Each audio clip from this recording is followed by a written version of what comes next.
Hey guys, what's up? It's Lily. So, there's this guy, Nikocado, whom I've not met or conversed with in real life, and who has been an impassioned fellow vegan YouTuber, and he has recently proclaimed that he does not want to be vegan anymore. And I'm inclined to stay out of the whole thing because I'm not really interested in getting pulled into a vacuum of drama where everyone is trying to suck up the most oxygen and sociopathically exploit the emotional health of other people for personal gain, but the dramatic theatrics of this situation are having significant backlash. So basically, and I say this with love, this emotional explosion isn't helping anyone, especially not developing or curious or long-term vegans. So, Nick seems to be complaining about a couple main aspects of veganism. First, he feels like he might be deficient in some undisclosed nutrient. Perhaps it was a previously alluded to DHA that he believes will be found in animal foods because humans aren't herbivores. The second issue seems to be that vegans are assholes. We'll start with nutrient issues and veganism. So yes, vegan diets can be lower in some specific nutrients. This is why so many long-term vegans, especially those who have taken the time to thoroughly educate themselves about plant-based nutrition, recommend eating a varied, nutrient-dense diet. Emily from Bite Size Vegan has done a great series on specific nutrients that I will link down below. I know that the more I learn, the more I discover how vital it is to pack our diet full of nutritious food. Like, literally, if you expect to reach the RDA every day, you have to be pretty purposeful about what and when you eat. And I don't think that it's imperative to reach every RDA every day, so we don't have to freak out and get orthorexic about it. But seriously, we need calories and we need micronutrients. And the vast majority of these calories must be packed with micronutrients. And we have to be wise about how and when we eat our food to optimize access to and absorption of said micronutrients. Which is why whole plant foods are so vital to health and long-term success on a vegan diet. Simple practices like soaking legumes and whole grains before you cook them, cycling the types of greens we eat, consuming small amounts of various types of nuts and seeds, including a source of vitamin C with iron-rich foods, reducing the amount of caffeine-containing beverages we consume, and being aware of when we eat calcium-fortified foods can all go a long way towards optimizing absorption of different nutrients on a vegan diet. Again, there's no need for obsession and orthorexia, but awareness goes a long way. Which is why I believe Nick may be feeling depleted. I don't know everything he eats, but when he puts on his entertaining mukbang videos, he is eating like a metric fuck ton of processed, hyper-palatable, refined carbohydrate and refined fat-based meals. And this is not a recipe for getting adequate nutrition on a vegan diet, or any diet. I'm also not sure if he's being mindful about supplements like B12 or potentially DHA, or even vitamin D if he's not getting enough from the sun. For anyone pursuing a vegan diet for whatever reason, health, ethics, environment, do your research and learn how to feed yourself optimally. There are a lot of great resources available. One of the absolute best that I've found is Becoming Vegan, the comprehensive edition. I am literally looking stuff up in that book daily. It is profoundly comprehensive. I also want to address that vegans and anthropologists as a whole have not mistaken humans as herbivores. We're not herbivores. We are designated as frugofolivores, which means that we're best suited to eating fruits and leaves. We adapted more recently in our evolution to eating cooked starches, likely starting with cooked tubers, followed by cooked whole grains. We are an adaptable species, and we are technically capable of eating a vast array of foods, including meat, without immediately dying. We do, technically, have the potential to be omnivorous, though we are not obligate omnivores, meaning that we do not require animal foods to survive. In fact, animal foods contribute to most of our degenerative diseases that are currently killing the vast majority of us. Does it appear that humans can physiologically get away with consuming a couple servings of animal food per week without issue? Seems like we might be able to. Do we have to eat animals in order to be healthy? Is there something in animal flesh or lactation or secretion that we need or we will die? No, there isn't. We don't need animal foods, and the supplementation required for us is realistically very low if we are wise about planning our diet, and that goes for any diet. So second issue that Nikocado seems to be having is that vegans are assholes, which is unquestionably true.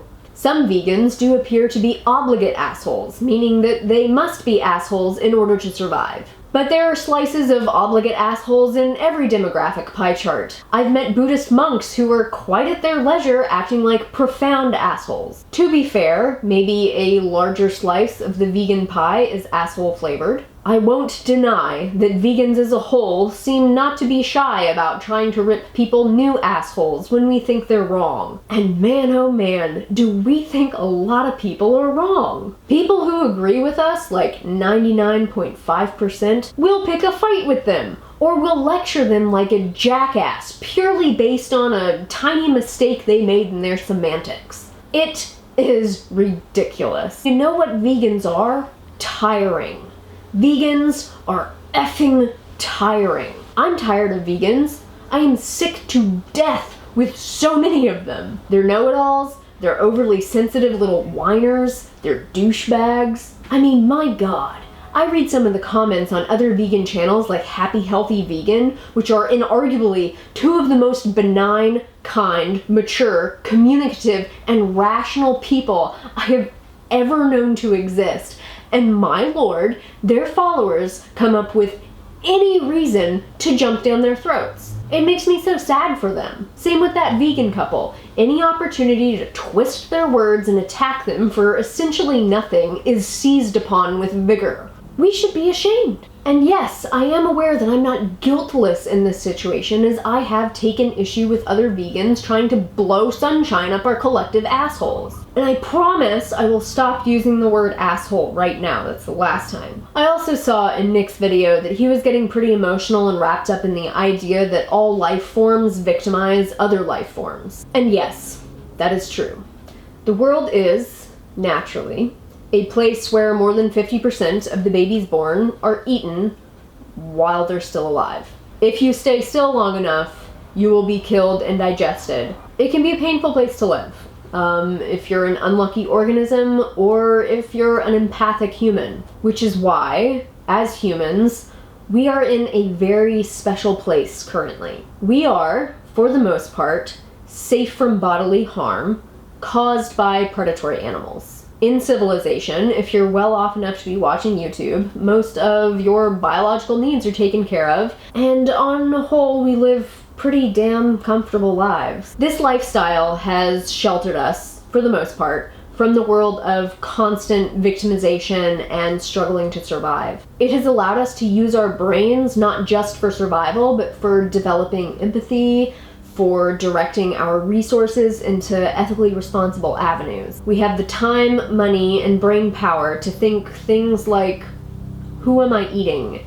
And how did they die? And how am I and my actions contributing to that? We also live in a world that is scientifically advanced enough to thoroughly understand that human biology does not require nutrients from animals in order to exist. We can get them from plants and selected supplements when we need. In fact, this scientific body indicates that animal foods are actually detrimental to our health. So the appeal to nature, for better or worse, doesn't really apply to wealthy humans. It is our choice what we decide to consume, where or who it comes from, and with open source internet, it is our choice how thoroughly we decide to educate ourselves. So when Nick asks if he's victimizing animals, the answer is yes. Does that make him a bad person? No, not in my opinion, but it does make him a person who's making an informed choice about his lifestyle and who he is choosing to consume. Here's another thing I see happening. Nick has exploited the human love of shit-talking about other people. And if you're going to talk shit about others, you can bet that it's going to create a culture where people talk shit about you too. Trust me, I've learned. I'm doing it right now, and it makes me fucking sick. Because when you create for yourself a cocoon of emotional explosions and drama mongering, your mental health and sense of self suffers. And the thing that breaks my heart is that Nick seems like a sincerely sweet kid who's incredibly full of love and empathy and who takes joy in pleasing others, which is a beautiful way to be. My fear is that perhaps a lack of appropriate boundaries, the types of relationships or activities that he has fostered online, and the depth at which he allows others' opinions to affect him could be turning that natural inclination for empathy, people-pleasing, and sweetness into a source of pain, which is opening him up to abuse from people online. And perhaps accurately or otherwise, he's attributing those negative feelings associated with the state that he's in to veganism and vegans. And I also want to disclose here that I have been where he is. Back in the day, I had been vegan for several years, and I was struggling with making responsible dietary choices and appropriately planning my diet. I just wasn't feeling well. I was feeling emotionally drained. I was under a lot of pressure, and I was nowhere near as well informed as I am right now. And the words of others really started to creep in, like, maybe I do need to eat animal products. Maybe I should eat fish. I even tried it a few times, I ate some animal products, I ate fish, and I felt really ashamed, and I felt really guilty, and my health got worse, either due to the flesh foods that I was including or from my emotional state. I'm not really sure, but I empathize. I know where he is right now, and I gotta tell you, I am so fucking relieved that I got to go through that without having a YouTube channel, without having other people's opinions of me included in my decision-making process, and without being lambasted by people on the internet who, in one way or the other, sometimes just don't get it and really don't operate with kindness. So that said, I will end this by simply saying, and I say this with love and kindness, empathy and respect. I say this as a friend who will tell you like it is so you can go on to make better choices in your life. Get a fucking grip. Get yourself an algae-based DHA supplement if that's what you feel like you need. Respect that you are in a vulnerable, confused state right now, and protect that part of yourself. Emotionally blasting your vulnerabilities and confusion on YouTube is the perfect recipe for opening yourself up to more pain, abuse, confusion, and ridicule. What other people think of you ought not matter, because there will always be someone who will take pleasure in poking you in your wounded place. And make sure you're eating nutritious, whole plant foods. So that's my take. It's a little advice. I've been there. It's not a fun place to be. Let's just be nice people about it. As in, let's not act like our normal vegan asshole selves. Thanks for watching. Until next time, make better choices for yourself and take really, really good care. Nobody else is gonna do it. I'll see you soon. Turn off your fucking car alarm. Do car alarms even work anymore? I mean, it's not like anyone's paying attention to them. They probably just hope that someone steals it.